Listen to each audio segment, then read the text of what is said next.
The night was supposed to be quiet, just another evening in the small town where nothing ever really happened. But for Mr. Thompson, an elderly man who had lived in the same house for over 40 years, this night would be anything but ordinary. It would be the night his world was turned upside down. It started with a few knocks on his window. At first, he thought it was just the wind or maybe some kids playing outside. But when he pulled back the curtain, his heart sank. A group of teenagers stood in his yard, laughing, whispering to each other. He didn't recognize them, but something about the way they looked at his house, like it was some kind of target, made his stomach twist. Mr. Thompson had seen trouble before. He had lived through tough times, had seen people come and go, had learned to mind his own business. But these kids weren't just passing through. They were here for him, or more specifically for his home. The first rock hit his fence, rattling against the wood. The second one struck his porch. The laughter got louder. They weren't just here to scare him. They wanted to humiliate him, to make him feel small. And the worst part, it wasn't random. It was personal. He could hear the words they were throwing his way, cruel insults about his age, his background, the way he lived. They called him names, mocked the way he walked, the way he talked. It wasn't the first time he had dealt with ignorance in his life, but something about this was different. These kids didn't just want to hurt his feelings. They wanted to tear him down. Then the worst happened. One of them, the tallest boy with a smirk that never left his face, picked up a heavy brick and hurled it straight at Mr. Thompson's window. The glass shattered, spraying into the living room. The teens cheered, as if it was all just a game. Mr. Thompson stepped back, his heart pounding in his chest. He wasn't a fighter. He wasn't the kind of man who sought revenge. He had always believed in kindness, in patience. But as he looked at the destruction in his home, the place he had built with his own hands, something inside him shifted. What these kids didn't know was that their actions would have consequences, that the very thing they thought would be their triumph would soon be their downfall, because what was about to happen next would change everything. Mr. Thompson stood frozen in the middle of his living room, the sharp scent of broken glass filling the air. His hands trembled, but not with fear, something deeper, something harder to name. He had lived in this house longer than any of those kids had been alive. Every wall, every piece of furniture held a memory, a piece of his story. And now, just like that, they had tried to take it from him. Outside, the teenagers kept laughing, their voices fading as they ran off into the night. They thought they had won. To them, it was just a joke, just another night of reckless fun. They didn't see the man standing inside, staring at the mess they had made, feeling the weight of it all pressing down on him. Mr. Thompson let out a slow breath and walked over to the shattered window, careful not to step on the shards of glass. His reflection was jagged in the broken pieces, his face lined with years of wisdom, struggle, and resilience. He had been through worse. He had survived harder days. But this wasn't just about a broken window. This was about something much bigger, about respect, about dignity, about the kind of cruelty that festers when no one stops it. He picked up the brick from the floor, turning it over in his hands. The weight of it felt heavier than it should, as if it carried more than just the damage it had caused. Something about this wasn't right. The attack hadn't been random. He could still hear their voices in his head, the things they had said. The insults weren't just careless words, they had meaning, like they knew exactly who he was. That night, he barely slept. Every time he closed his eyes, he saw their faces, heard their laughter. He wasn't afraid of them, but something about it unsettled him. The question kept circling in his mind, why? Why had they come for him? The next morning, the town was quiet, as if nothing had happened. The sun spilled across his front porch, highlighting the damage from the night before. He stepped outside, feeling the cool morning air against his skin, and then he noticed something. Across the street, behind a row of neatly trimmed hedges, someone was watching him. It was a woman, middle-aged, with short brown hair and tired eyes. The moment she saw him looking, she quickly turned away, pretending to be interested in something else.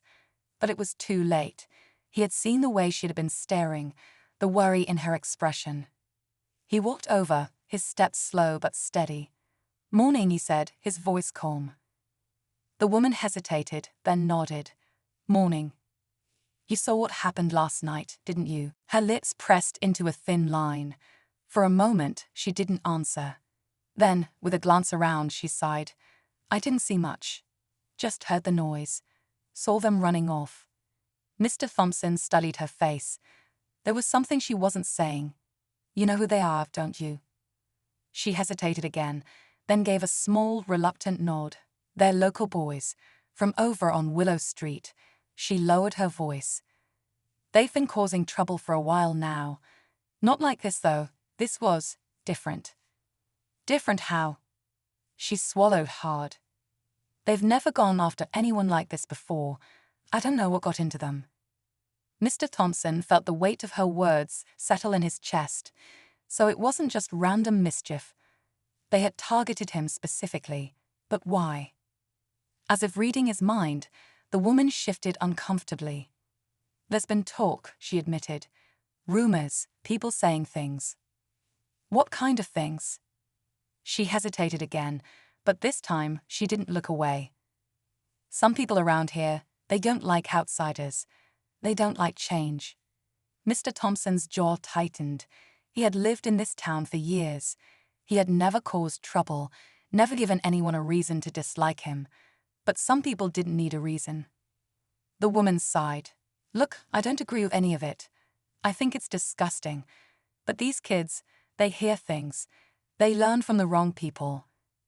Mr. Thompson nodded slowly, understanding more than he wanted to. Prejudice didn't just appear out of nowhere. It was taught, passed down like a curse. And now, those lessons had led to his home being attacked. As the day went on, he found himself watching the neighborhood more closely. The teenagers were nowhere to be seen, but he could feel their presence lingering in the air, like a storm waiting to break. He thought about going to the police, but he already knew how that would go. A report would be filed, a few questions asked, and then nothing. Just another case of boys being boys. But Mr. Thompson wasn't just going to let this go. He had spent his whole life standing up for himself, for what was right. He wasn't about to stop now. That evening, just as the sun dipped behind the trees, he sat on his porch, waiting. He knew they'd come back. People like that never thought they'd face consequences. They thought they were untouchable. And sure enough, as the night settled in, he saw them again. A few of them lingering down the street, whispering, glancing his way. They weren't done. Not yet. Mr. Thompson tightened his grip on his cane, his mind racing. They thought they had power over him. They thought he was weak. But they had no idea what was coming. The night air was heavy with silence, the kind that made even the wind seem hesitant to stir. Mr. Thompson sat on his porch, the dim glow from his living room spilling onto the worn wooden steps. He could feel them watching, lurking just beyond the streetlights, whispering to each other, debating their next move. He wasn't afraid. He had lived through worse than this. Wars, loss, betrayals. But something about this particular battle felt different. These kids weren't just causing trouble for the sake of it. There was an edge to their actions, a reason behind their cruelty, even if they didn't fully understand it themselves. One of the boys, the same tall one from the night before, stepped forward. His smirk was gone now, replaced by something colder. Mr. Thompson met his gaze, calm but firm. "You still think this is funny?" Mr. Thompson asked, his voice even. The boy hesitated, as if caught off guard. Then, with a forced laugh, he shrugged. "Ain't about funny, old man." "Then what's it about?" The others shifted behind him, uneasy. They weren't used to being questioned, not like this. They were used to fear, to people looking away. But Mr. Thompson wasn't looking away. The boy scoffed. "You don't belong here." Mr. Thompson exhaled slowly. There it was, the truth, raw and exposed. "I've been here longer than you've been alive," he said, leaning on his cane as he stood. His movements were slow but deliberate. "I built this house with my own hands. Raised a family here. paid my dues. So tell me, son, where exactly do I belong?" The boy's jaw clenched, but he had no answer. One of the younger boys, the smallest in the group, shifted uncomfortably. His eyes darted to the others, as if searching for reassurance. Mr. Thompson noticed it, the uncertainty, the doubt. Not all of them were fully committed to this. Some of them were just following, caught up in something they didn't understand. "You think this makes you strong?" Mr. Thompson continued, his voice steady, but filled with something sharper now. "Ganging up on an old man. Breaking a window. That's strength." The tall boy's smirk faltered, but before he could speak, another voice cut through the night. "Go home, boys." Mr. Thompson turned. The woman from across the street stood near her porch, arms crossed, her expression tight with disapproval. "This town ain't as blind as you think," she said. "You think nobody sees what you're doing. You think nobody talks." The tension thickened. The boys exchanged glances, uncertainty creeping in. The tall one, clearly the leader, rolled his shoulders, trying to shake off the moment. "Come on," he muttered to the others. "Let's get out of here." They turned and walked away, their bravado cracking at the edges. The smallest one hesitated, looking back at Mr. Thompson for just a second before following the others into the night. Mr. Thompson exhaled, the weight in his chest lifting just slightly. The woman walked over. "You all right?" "I'm fine," he said. "They'll be back." She nodded. "Probably, but they don't realize what they stepped into." Mr. Thompson looked at her, curious. "What do you mean?" She glanced around before lowering her voice. "This town has its secrets. And those boys, they're playing with fire they don't understand." Something about the way she said it sent a shiver through him. He had lived here long enough to know that small towns carried long memories. People held on to things, grudges, mistakes, old wounds that never quite healed. "What do you know?" he asked. She hesitated, as if weighing whether to tell him. Then finally she spoke. "The kid in charge, Tyler. His family's got history with this house." Mr. Thompson frowned. He had never met the boy's family before, never had any reason to. "What kind of history?" She sighed. "It's not my story to tell, but you should know, this isn't just about you. It's about something bigger." He studied her face, searching for more, but she only shook her head. "Just be careful." And with that, she turned and walked back to her house, leaving him standing there with more questions than answers. That night, he sat in his chair, staring at the broken window, the town's history pressing in on him like a weight. What had she meant? What kind of history? And why did it feel like this wasn't just about a group of reckless kids, but something far more dangerous? He didn't know the answers yet, but he was going to find out. The days that followed were quiet, but it wasn't the kind of peace that brought comfort. It was the kind that pressed down on Mr. Thompson's chest, warning him that something was coming. He could feel it in the air, in the way the neighbors glanced at him before looking away, in the way the wind carried whispers he couldn't quite make out. The boys hadn't come back, not yet, but that didn't mean they were gone. He had seen them from a distance, hanging around at the corner of Willow Street, their eyes shadowed with something darker than mischief. They weren't just a group of troublemakers anymore. They were waiting for something, planning. And then, late one evening, it happened. Mr. Thompson had just finished sweeping up the last bits of shattered glass from his porch when he heard the sound, footsteps. Not just one or two, but several. Slow at first, creeping along the edge of his yard. He turned off the porch light and stepped back into the darkness of his house. His heart pounded, but not with fear, with something steadier. He had been expecting this. Then came the first sound of movement, a rustling near the fence. A whisper, hushed but urgent. Someone shushed another, and then the sound of something heavy being dragged across the ground. Mr. Thompson narrowed his eyes. This wasn't just another act of vandalism. They were here to finish what they had started. A shadow moved past his window. Then another, and another. They were surrounding the house. For a moment, he considered calling the police, but he already knew how that would go. They would show up too late. if they showed up at all. He had lived long enough to know that some battles had to be fought on his own. A sudden sharp noise rang out, a loud crash from the back of the house. The sound of wood splintering. They were inside. Mr. Thompson didn't move. He listened. He could hear them now, their breaths uneven, their nerves just barely held together. They were trying to act tough, but breaking into a house was different from throwing rocks from a safe distance. Then a voice, Tyler's, low, but filled with forced confidence. "Come on, old man. Let's see if you're as tough as you think." Mr. Thompson exhaled slowly. He wasn't going to give them what they wanted, fear. He heard footsteps moving through the kitchen, the sound of furniture shifting as they stepped deeper into his home. And then he spoke. "You boys sure you want to do this?" His voice was calm, steady, cutting through the silence like a knife. Everything went still.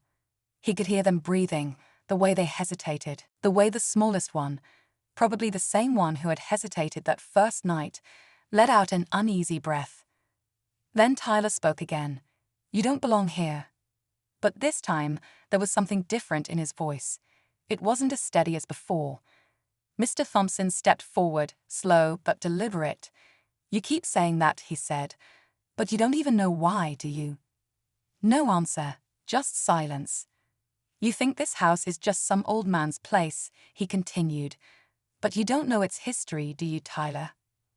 The silence stretched longer. He could feel the weight of it pressing against the walls. Then finally, Tyler's voice, lower this time. "I know enough." "No, you don't," Mr. Thompson said. "You don't know that I built this house with my own hands. You don't know that the land it stands on. Your grandfather tried to take it from me once." The tension in the air sharpened. Tyler's breath hitched, just slightly. That's a lie. But even he didn't sound convinced. Mr. Thompson shook his head. "Ask your family. Ask them what happened all those years ago. Ask them how this house became mine, and why they still hate that I'm standing in it." A sharp breath from one of the other boys. They were losing their confidence. The power they thought they had was slipping through their fingers. Tyler's hands curled into fists. "Shut up." Mr. Thompson took another step forward. "You want to be a man, Tyler? Then face the truth. You're not here because of me. You're here because of something bigger, something passed down to you that you don't even understand." Tyler's breathing was rough now, uneven. The others were shifting, uncomfortable. The smallest one whispered something, barely audible. "Maybe we should go." But Tyler wasn't ready to back down. Not yet. He had come here for a fight, and he wasn't going to leave empty-handed. With a sudden movement, he grabbed something off the counter, a metal tool, heavy in his grip. The others tensed. Mr. Thompson didn't flinch. "Go on then," he said, voice steady. "Show them all how strong you are." Tyler's grip tightened. His knuckles turned white. His chest rose and fell with the weight of his choices. And then, just as he raised his arm, the front door slammed open. The woman from across the street, and behind her, 2 other neighbors, standing tall, their faces stern. "That's enough," she said, her voice cutting through the tension like a blade. Tyler froze. The others backed away instantly, their bravado gone. "Get out," she said, her eyes locked on them. Now, the spell was broken. One by one, the boys turned and fled, their footsteps echoing into the night. But Tyler lingered, his body tense, his mind battling itself. Mr. Thompson watched him carefully. He saw the war in his eyes, the weight of generations pressing down on him, the uncertainty of what came next. And then, without another word, Tyler dropped the tool. It hit the floor with a heavy clang. And he ran. Mr. Thompson let out a breath he hadn't realized he was holding. The woman turned to him. "You all right?" He nodded, but his eyes stayed on the doorway where Tyler had just disappeared. Because he knew this wasn't over. Not yet. The night settled into an uneasy silence, but Mr. Thompson knew better than to think this was over.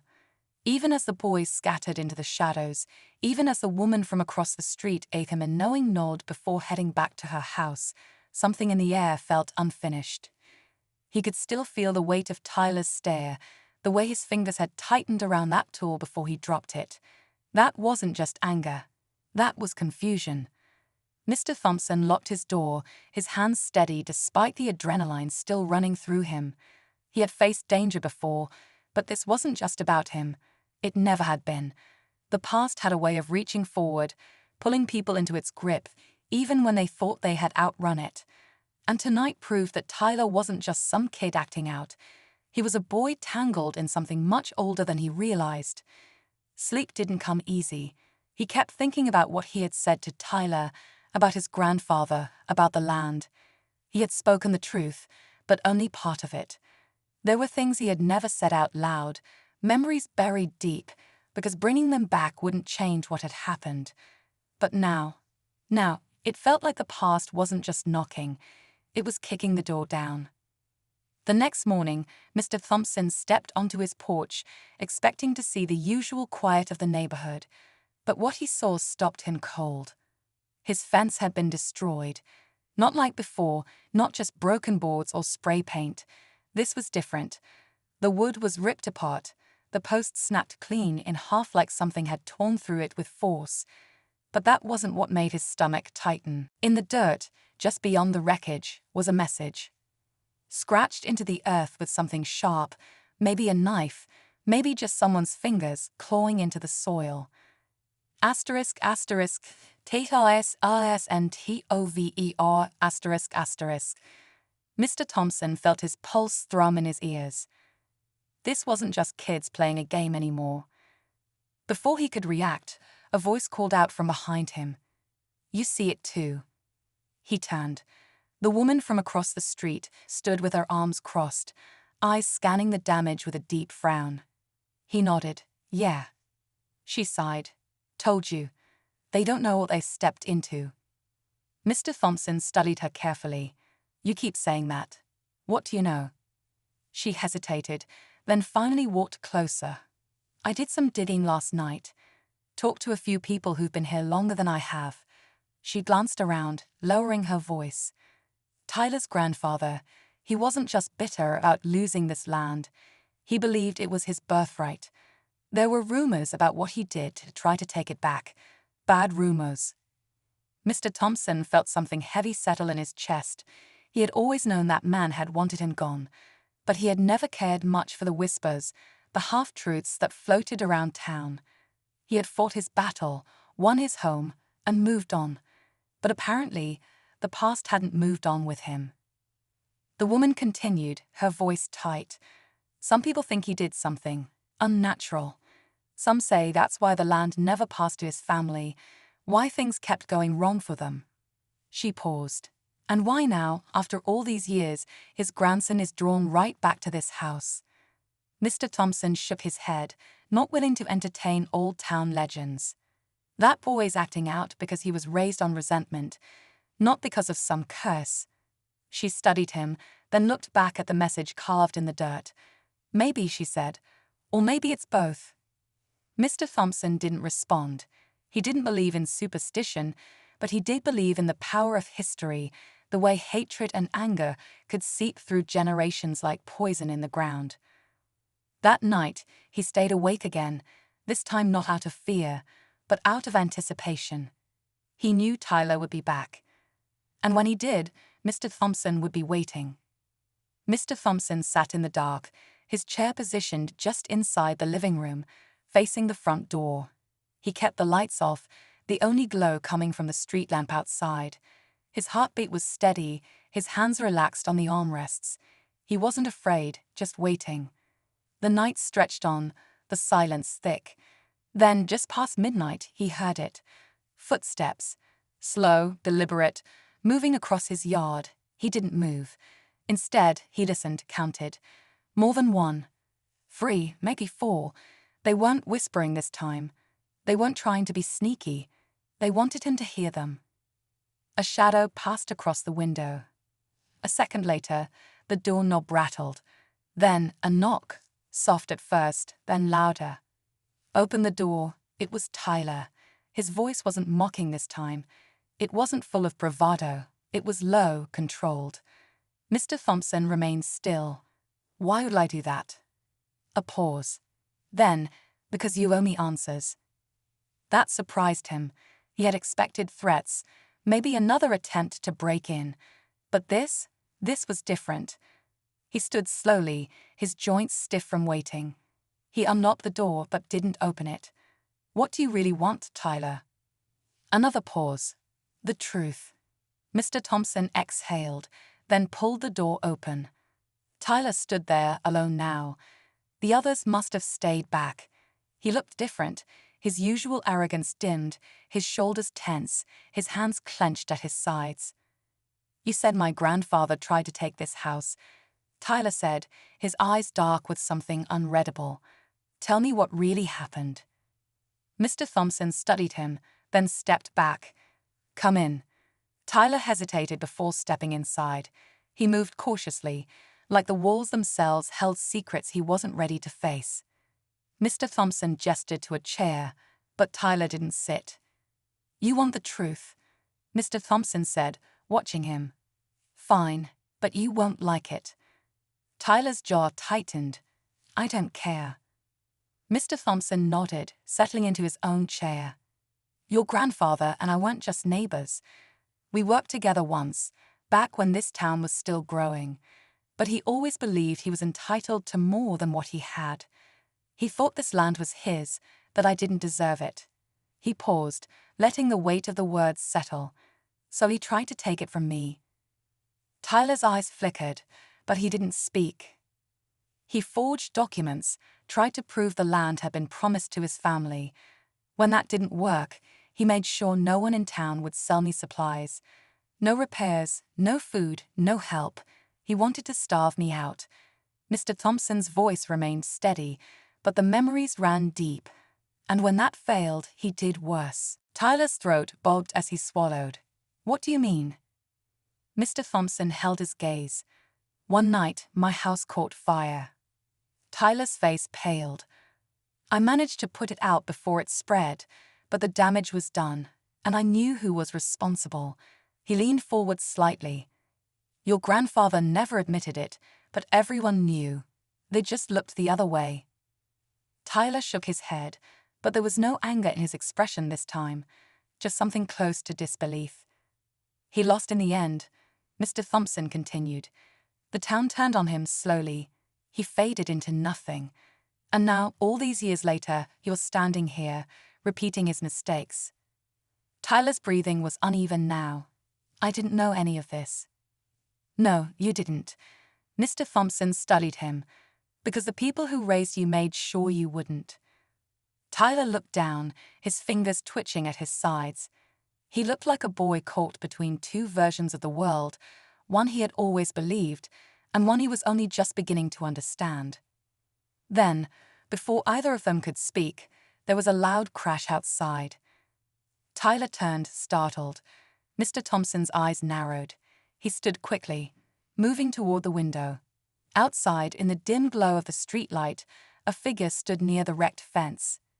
At first, it was hard to make out, but then Tyler cursed under his breath. His father. Mr. Thompson stiffened. He had seen the man before, once or twice. A hard-looking man with eyes that never quite settled, like he was always waiting for something to go wrong. Tyler's voice was tight. He must have followed me. Before Mr. Thompson could respond, the man started walking toward the house. His steps were heavy, his fists clenched. He wasn't here for conversation. Tyler backed away from the door, his face twisting with something close to fear. You should lock it. Mr. Thompson didn't. Instead, he stepped forward and opened it before the man could reach it. The older man froze for a second, caught off guard. Then his eyes landed on Tyler. What the hell are you doing in there? Tyler's fists clenched. Talking. The man's face darkened. Talking. His gaze flickered to Mr. Thompson, and there was something ugly in it. So he's got you believing his side now. Tyler didn't answer. The man scoffed, stepping closer. You don't even know what you're doing, boy. You think this man cares about you. He pointed a finger at Mr. Thompson. He's lying to you. just like he lied to everyone back then. Mr. Thompson's voice was calm. Your father burned my house down. The man's expression didn't change, and yet you're still standing. Tyler looked between them, realization dawning. You knew. You always knew. His voice shook. And you let me believe. He stopped, his hands gripping his head like he was trying to push the thoughts away. His father stepped toward him. Don't start thinking you're above this family. You don't get to rewrite history just because it makes you uncomfortable. Tyler took a step back, then another. Then he turned, looking at Mr. Thompson. I don't want to be like him. His voice was quiet, but there was something solid in it. Mr. Thompson nodded. Then don't be. Tyler's father laughed, but it was bitter. You think it's that easy? He shook his head. You're my son. You'll always be my son. Tyler met his eyes. Yeah, and that's why I know I need to leave. The words cut through the air like a blade. His father's smirk faltered. For the first time, Mr. Thompson saw it. Fear, not from Tyler, but from the man who had spent his whole life controlling him. Tyler took a deep breath. Then, without another word, he walked past his father, past the broken fence, disappearing into the night. His father didn't follow. He just stood there, fists clenched, his face unreadable. Then, after a long moment, he turned without a word and walked away. Mr. Thompson watched him go, then stepped back inside, closing the door behind him. It was over. Or at least, as over as the past would allow it to be. Mr. Thompson stood in the quiet of his home, the weight of the night still settling over him. He exhaled slowly, his fingers resting on the doorframe. Outside, the street was empty now. Tyler was gone, his father was gone, and for the first time in what felt like forever, the air didn't feel so heavy. He turned and walked to his chair, sinking into it with a deep sigh. The house creaked around him, familiar sounds that reminded him he was still here, still standing. He had spent so many years thinking the past was buried, thinking time would be enough to erase the resentment tied to this land. But tonight proved that time didn't erase things. It only hid them, waiting for the right moment to surface. His eyes drifted toward the window. The message in the dirt was still there, faint but visible. Asterisk, asterisk, TLISISNTOVER, asterisk, asterisk. Maybe it wasn't. Maybe history had a way of circling back, making sure people faced what they had ignored. But Tyler had made a choice tonight. He had walked away, and that meant something. It meant he wasn't his grandfather. He wasn't his father. Mr. Thompson thought about the look in Tyler's eyes, the moment when he realized the truth, when he saw the weight of the history he had inherited. That wasn't something easy to carry, but at least now he knew the truth, and sometimes that was the first step to breaking a cycle. The next morning, Mr. Thompson stepped outside. The air was cool, the sun just beginning to rise over the rooftops. He expected the broken fence, the wreckage from the night before, but what he didn't expect was the boy standing in front of it. Tyler. He looked different in the daylight, less like the kid who had once taunted him from the street, and more like someone who had spent the night thinking.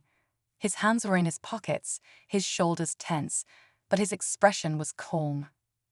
Mr. Thompson didn't say anything at first.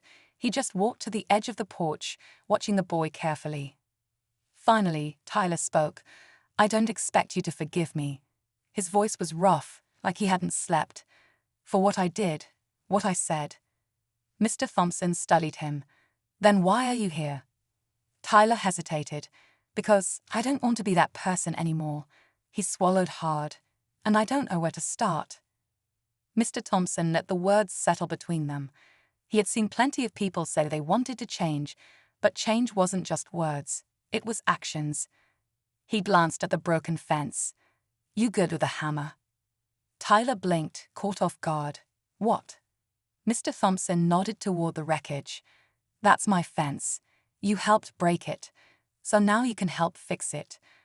Tyler stared at him, like he was trying to figure out if this was some kind of test. But when Mr. Thompson didn't take back the offer, something in his expression shifted. He nodded. Okay. Mr. Thompson walked back inside, grabbing the toolbox from the closet. When he returned, Tyler was still there, still standing in front of the mess he had helped create. They worked in silence at first. Tyler wasn't great with tools, but he followed directions, watching closely as Mr. Thompson showed him how to measure the boards, how to drive the nails in without splitting the wood. At one point, Tyler stopped and wiped his forehead. I used to think this house was cursed, he muttered. That my family was supposed to have it. He shook his head. But that was just a story, wasn't it? Mr. Thompson met his eyes. Stories have power. The ones we tell ourselves, the ones other people tell us. But at the end of the day, it's what we choose to believe that shapes who we are. Tyler was quiet for a long moment. Then he nodded like he understood. By the time they finished the fence, the sun was high in the sky. It wasn't perfect. Some boards were uneven, some nails bent before going in straight, but it stood, it was solid. Tyler brushed the sawdust off his hands.